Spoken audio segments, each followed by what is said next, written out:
ये जो इंडिया ने हमारे मुल्क के साथ किया है, इसका खामियाजा इंडिया को भुगतना पड़ेगा। हमको इंडिया को दिखाना पड़ेगा उसने किससे पंगा लिया है। वैसे मैं तुमको सच बताऊं तो इंडिया ने हमसे पंगा ना लिया, हमने लिया इंडिया से पंगा। ना तुम कश्मीर में हिंदू लोगों को मरवाते और ना ही ऐसा होता। तुमने उकसायो इंडिया, जो तुमने वो कांड करवाया कश्मीर में जाकर पैंट खुलवा के दिखाओ तुम हिंदू हो या मुसलमान हो। अगर तुम यूसुफ ना करते ना तो आज हमारा पाकिस्तान मट्टी में न मिलता। अब इंडिया आग बबूला हुआ पड़ो, आग बबूला। अगर तुम यूसुफ कांड ना करवाते ना तो यूसुफ ना होता। अब देखो मिशन सिंदूर का नतीजा क्या हाल बना दिया इंडिया ने पाकिस्तान का। बड़ा मजा आवे ना तुम्हें आतंकवाद फैलाने में। अब भुगतो, बड़ी छाती चौड़ाकर बुलवाया ना तुमने कि कह देना मोदी से जाकर के हमने तुम्हारे पति को मार दिया है। सुन ली वो बात मोदी ने। तुमने हिंदुस्तानी आवाम को सिंदूर मिटाने की कोशिश करी, अब सिंदूर हमने मिटा रहा है। चला दिया मोदी ने मिशन सिंदूर। अरे हैदर, तेरी तो गांड डर के मारे फटी पड़ी है। बड़ा तरस आ रहा है तेरे को हिंदुस्तानियों पर। शायद तू भूल गया है किसके सामने अपनी जबान चला रहा है। तुझको बारूद में मिलाकर राख करने में मुझे ज्यादा टाइम नहीं लगेगा। हमारा काम है आतंक फैलाना, और जब तक कश्मीर पाकिस्तान को नहीं मिल जाता तब तक मैं आतंक फैलाता रहूंगा। हिंदू मरते रहेंगे। अगर तुम ऐसे हिंदुओं को मारते रहेंगे तो इंडिया शांत बैठेगा। हिंदुस्तान हमें मिट्टी में मिला देगा, मिट्टी में नक्शाते पाकिस्तान को नाम निशान मिटा देगा इंडिया। शुरुआत हो चुकी है। इंडिया ने हमको दिखा दिया है वो क्या कर सकता है, उसके पास कितनी पावर है। तो पाकिस्तान भी किसी से कम नहीं है हैदर। पाकिस्तान तो दूर की बात रही, अगर मैं चाहूं तो इंडिया का ऐसा हाल करूंगा, ऐसा हाल करूंगा इंडिया ने सपने में भी नहीं सोचा होगा। अभी तो मैंने पहलगाम हमले में 28 लोगों को ही मरवाया है नाम पूछ पूछ कर। अगर इंडिया ने ये हमला नहीं रोका तो अब के सैकड़ों हिंदू मरेंगे, और तू भी मरेगा अगर तूने हिंदुस्तान की तरफ पचने की कोशिश करी। और इस तबाही का क्या जो हिंदुस्तान यहाँ पे कर रहा है। इंडिया ने एक रात में पूरी सिटी को तहस नहस कर दिया, इसका क्या। इंडिया पाकिस्तान का कितना भी नुकसान कर दे, कितनी भी मिसाइलें छोड़ दे, पर हमको उनको लगने नहीं देना है हमारा नुकसान हुआ है। बेशक हमारी ये सिटी तहस नहस हो गई है, पर इंडिया वालों को हमको लगने नहीं देना है कि हमारी ये सिटी बर्बाद हो गई है। उनको हमें दिखाना है कि उन मिसाइलों से हमारा कुछ नहीं बिगड़ा है। पाकिस्तान के तगड़े सिस्टम ने उन मिसाइलों को हवा में ही तहस नहस कर दिया है, ऐसा दिखाना है हमको। यहाँ पर फोटो खींचो मेरी और सोशल मीडिया पर डाल दो, फेसबुक इंस्टाग्राम जहाँ भी मन करे वहाँ डाल दो, ताकि इंडिया वाले देख सके हमारा कुछ नहीं बिगड़ा है। पर सब कुछ तो बिगड़ गया। ये पीछे वाली तो बिल्डिंग सही है, बस यही ले ना फोटो में। मेरे साथ ये पीछे वाली बिल्डिंग ले और डाल दो सोशल मीडिया पे। अगर तुमने ऐसा कर दिया और सोशल मीडिया पे डरवा भी दिया और मान लो इंडिया वाले ने वो फोटो देख भी लिया, फिर इंडिया वाले और गुस्सा में आ जाएंगे। अब की बार जितनी मिसाइल उन्हें छोड़ी है ना, तो अगली बार वो या दुगनी मिसाइल छोड़ेंगे। तुम तो पाकिस्तान बर्बाद करने पे तुले हो। अब इस जंग को रोकने का एक ही तरीका है बॉस, पाकिस्तान की जान तुम्हारे हाथ में है, पाकिस्तान को तुम ही बचा सकते हो। वो कैसे? तुमको अपनी कुर्बानी देनी पड़ेगी। तुमको अपने आप को इंडिया के हवाले करना पड़ेगा और उनके सामने कबूल करना पड़ेगा कि पहलगाम हमले में तुमने ही हिंदुओं को मरवाया था। फिर इंडिया वाले यह बात सुन के तुमको जनता के हवाले कर देंगे, और जनता तुम्हारी चाहे गांड मारे चाहे तुमको मारे तो बात खत्म, वहीं फैसला हो जाएगा। जैसे इंडिया वाले तुमको मार देंगे तो आतंक भी खत्म और तुम भी खत्म और पाकिस्तान बच जाएगा। फिर मैं ऐसा ना करूं तुझको मरवा दूं, मरवा क्या दूं, मैं खुद ही मार दूं तेरे को। ए बॉस, तुमका मारेंगे मोको, एक दो दिन में मैं खुद ही मर जाऊंगा। इंडिया ने ऊपर से मिसाइल गोला छोड़ने तो चालू कर दिए, तो कई दिन मेरे ऊपर भी मिसाइल गिर जाएगी तो मैं भी खत्म हो जाऊंगा। तुम क्या मारोगे मोको? अल्लाह हमारे साथ है। जब तक अल्लाह हमारे साथ है मिसाइल हमारा कुछ नहीं बिगाड़ सकती। कहाँ से गिरी है ये मिसाइल? पेड़ पे तो गिरी ना होगी, आसमान से गिरी है। वो तो सही है, यहाँ में कोई तकनीकी खराबी है, यही मारे यूं फटी ना। अगर यूं फट जाती तो हमारे पूरे मोहल्ले तहस नहस कर देती। कब गिरी? अरे तू मुझे ज्यादा पूछा ताछी मत कर, अल्लाह का शुक्र मान जो तेरी जान बच गई। तेरी का हम सबकी जान बच गई। अगर यूं फट जाती ना तो हम समय तो कोई जिंदा न बचता आज। मैं तो सोच रहा हूँ कि रात में काई को निकाह विकाह पड़ा जा रहा दिखे तो बाकी खुशी में बम पटाखे फूट रहे हैं, पर बम पटाखे यहाँ तो मिसाइल फूट रही रात में। कल रात के हमले से तो हम बच गए हैं और भारत फिर हमला करेगा हम पर। दोबारा उम्मीद नहीं है हमारे बचने की, हमें कुछ ना कुछ सोचना पड़ेगा ताकि हमारी जान बच सके। पर ऐसा क्या करें हम जो हमारी जान बच जा? हम सबको ऐसी जगह पर छुपना पड़ेगा जो भारत की मिसाइल हमें ढूंढ ना सके। पाकिस्तान में ऐसी जगह है भी कोई जो हम वाद जगह पे अपने आप को सेफ महसूस कर सकें?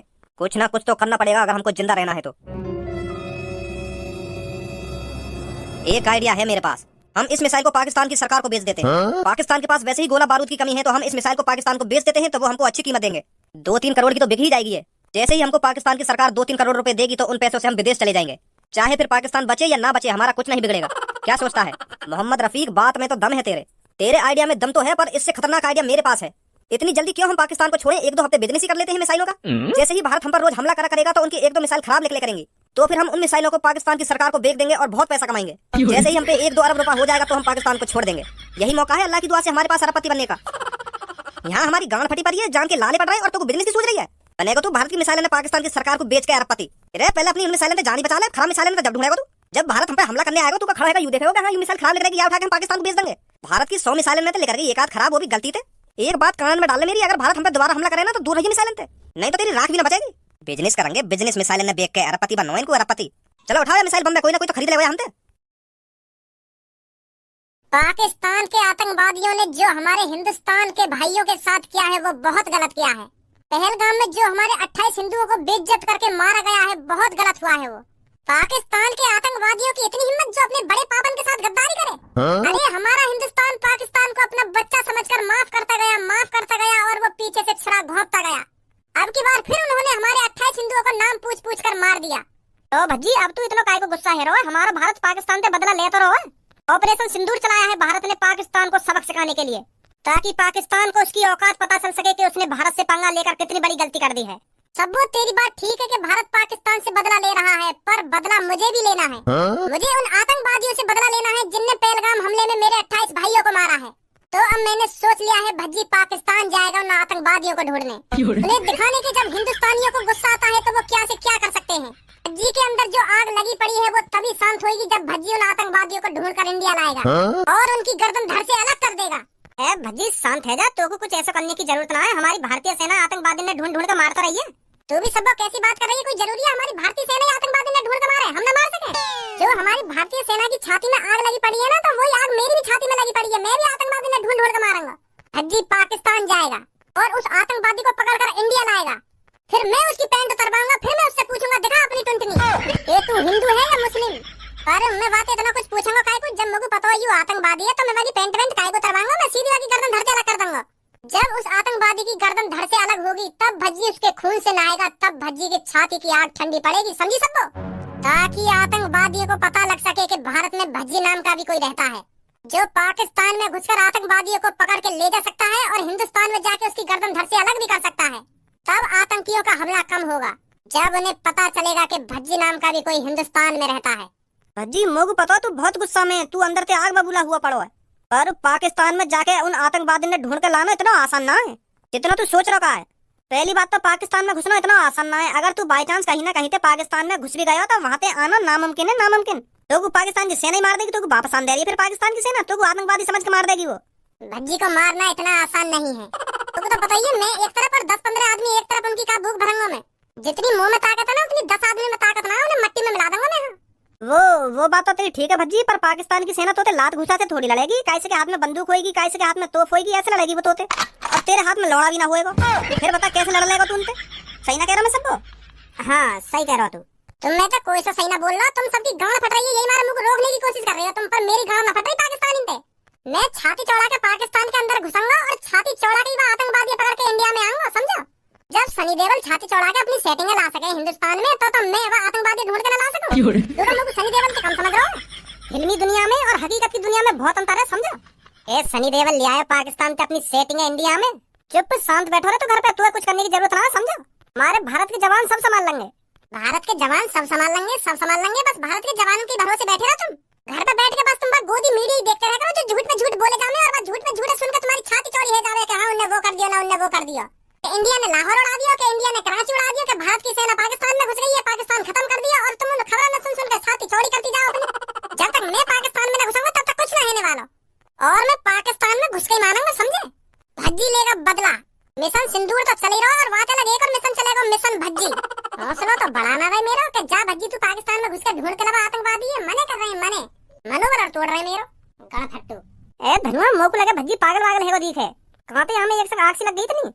तुम जानो तो हतो भज्जी यू अपनी आंखन के सामने गलत हो तो ना देख सके, तो इतनी बड़ी चीज गलत है कि इंडिया में, तो वाह सुन के तो गुस्सा तो आएगी आगू। यही मारे आग बबूला है रोके मैं आतंकवादी ढूंढ के लाऊंगा, पाकिस्तान देना ढूंढ के लाऊंगा। एक जाके आगू कहाँ गए यू, कहीं पता चले सच में पाकिस्तान पहुंच गई। पापा मैं यूँ सोच रहा हूँ, मैंने आज तक जितना पैसा कमाया हो वहाँ कहीं बिजनेस में लगा दूं। बिजनेस? किस तरह का बिजनेस? जैसे मॉल है वो या शहर में वैसे है भी ना आसपास मॉल, तो मैं सोच रहा हूँ मॉल खोल लूं। और अगर पापा मेरा मॉल चल गो ना तो बहुत पैसा कमाऊंगा बातें में। हाँ जितना पैसा मैं मॉल में लगाऊंगा ना बातें दुगना तिगना चौगुना कमा लूंगा मैं। हाँ पापा बहुत अच्छी सोच है बेटा तेरी। अगर तेरे को मॉल ही खोलना है तो तेरे को अपने पैसे खर्च करने की क्या जरूरत है, मैं दे दूंगा तेरे को पैसे, जहाँ चाहे वहाँ मॉल खोलियो। ये देश है वीर जवानों का, अलबेलों का, मस्तानों का, मेरे देश के यारो हाय हाय, मेरे देश के यारो क्या कहना, ये देश है दुनिया क्या कहना। पापा तुम्हारा बेटा भज्जी आज एक मिशन पे निकलेगा, तुम मेरे लिए दुआ करो पापा कि तुम्हारा भज्जी उस मिशन को पूरा करके ही लौटे। कौन से मिशन पे चल दिए तुम नवाब, और कौन ने दे दी तुमको मिशन? लोगों काय ने मिशन न दिया, मैंने खुद अपने लिए एक मिशन बनाया, वहाँ पूरा करने जा रहा हूँ मैं। कैसा मिशन? जो पापा पहलगाम हमले में हमारे 28 हिंदू मारे गए थे बेइज्जत करके, उनका बदला लेने जाएगा भज्जी पाकिस्तान। उस आतंकवादी को पकड़ने भज्जी पाकिस्तान की सीमा के अंदर जाएगा और उस आतंकवादी को ढूंढकर भारत में लेकर आएगा, ताकि हमारे मोदी जी उस आतंकवादी का स्वागत कर सके, उसे बता सके कि उसने किससे पंगा लिया है। मोदी जी तो बाद में बताएंगे बाबू, पहले मैं बताऊंगा बाबू ने कौन से पंगा लिया है। माधर चौथ की पाकिस्तान की थूत छेद लाऊंगा मैं हिंदुस्तान में, तब पता चलेगी बाबू का पूरे पाकिस्तान को पता चलेगी कि हिंदुस्तान के अंदर कितने खतरनाक बालक हैं, और वो जब अपनी सी पर आ जाते हैं तो क्या से क्या कर सकते हैं। जब हमारे हिंदुस्तान की सेना सब कुछ कर रही है तो तुमको पाकिस्तान जाने की क्या जरूरत है? वहाँ हमले को हिंदुस्तान बदला लेता रहो पाकिस्तान से। वो बात तो तुम्हारी ठीक है पापा कि हिंदुस्तान बदला ले रहा है, और वाक़ा का जो मेरे सीने में आग लगी पड़ी है वह कांडा सुन के मेरे अंदर जुनून भरा पड़ा कूट कूट के पाकिस्तान के अंदर जाने को और वह आतंकवादी ढूंढ कर लाने को। वो जुनून तो नहीं मिट्टी में मिल जाएगा और मेरी छाती की आग नहीं बुझ जाएगी अगर मैं पाकिस्तान में गया तो। पापा भज्जी पाकिस्तान जरूर जाएगा और उस आतंकवादी को ढूंढ कर जरूर लाएगा और पूरे हिंदुस्तान को दिखाएगा कि भज्जी के ये है वो आतंकवादी जिन्होंने पहलगाम हमले में हमारे 28 हिंदुओं को मारा था। अभी ढंगते टट्टी धोनी आवे ना पाकिस्तान में चल रही है आतंकवादी ढूंढने। बात तो ऐसी करेगा जो हमें सुनकर लगे कि हाँ यह काम है भज्जी कर सके। जब हमारे मोदी जी पाकिस्तान के अंदर मिसाइल गिरवा रहे हैं तो पाकिस्तान के अंदर जाने की क्या जरूरत है? मिसाइल में तो ये आतंकवादी मर जाएंगे, तो ढूंढ कर लाने की कोई जरूरत नहीं आपको। हमारे मोदी जी है ना सब संभाल लेंगे। अरे मोदी जी तो संभाल ही रहे। पहलगाम हमले में वो 28 लोग नहीं मरे हैं, मेरे 28 भाई मरे हैं, 28 भाई। और उन भाइयों का बदला भज्जी लेना चाहता है भज्जी। इसलिए भज्जी पाकिस्तान के अंदर जाएगा और उस आतंकवादी को ढूंढकर भारत लाएगा, तब उसकी थूत फेंकेगा। और जब तक भज्जी पाकिस्तान के अंदर से उस आतंकवादी को ढूंढकर नहीं लाता तब तक भज्जी शांत नहीं बैठेगा। बड़े भैया तू ना समझ सके मेरे अंदर की आग है जो मेरे सीने के अंदर जली पड़ी है। तू नहीं समझ सकता उस जोश को जो मेरे अंदर कूट कूट के कह रहा है कि उस आतंकवादी को ढूंढ के ला भज्जी। तुम गाँव पट्टू लोग कैसे समझ जाएंगे ये बात? मर्द समझ सकता है, सिर्फ मर्द। तुम तो बस घर में बैठ कर टीवी देख सको कि मोदी ने वो करवा दिया वो करवा दिया। ओए अब तू ज्यादा बोल रही है, खड़ा है कुछ? चलो अब तुम तो मैं ज्यादा न बोलूंगा, बस तुम मेरा एक छोटा सा काम कर दो, मुझको 2-2.5 करोड़ रुपए दे दो। हाँ जल्दी से। पहले मुझको उन 2-2.5 करोड़ रुपए से एक AK-47 खरीदनी है और एक तोप भी खरीदनी है और कुछ 5-6 ग्रेनेड तो बहुत है। स्मोक भी खरीद लूंगा एक आध। कहीं कुछ पाकिस्तान में गड़बड़ है गई मेरे संग तो बम बम तो छोड़ दूंगा, बच के निकलता आऊंगा मैं वहां से आतंकवादी पकड़ के। ऐसी बात है पापा?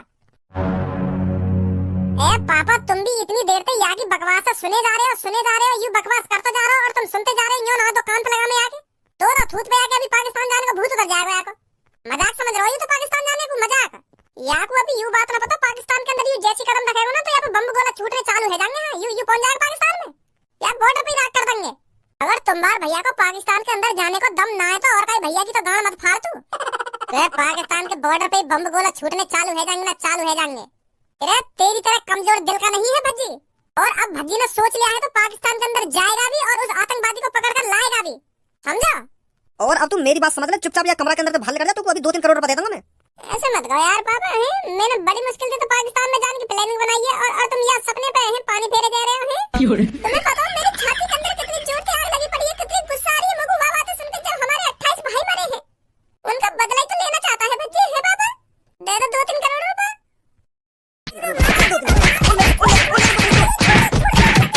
अभी तेरी छाती की आग बुझी है ना बुझी के दोबारा बुझाऊं? पापा तुम कितना भी मान लो मुझको, पर यूं भज्जी की छाती की आग जब भी बुझेगी जब भज्जी पाकिस्तान से आतंकवादी ढूंढ कर लाएगा। अगर तुम मेरी यह चीज में मदद ना करोगे तो कोई और से मदद मांगूंगा मैं, पर पाकिस्तान जरूर जाऊंगा। हाँ और वह आतंकवादी ढूंढ कर भारत में जरूर लाऊंगा। कोई नहीं रोक सकता भज्जी को पाकिस्तान जाने से।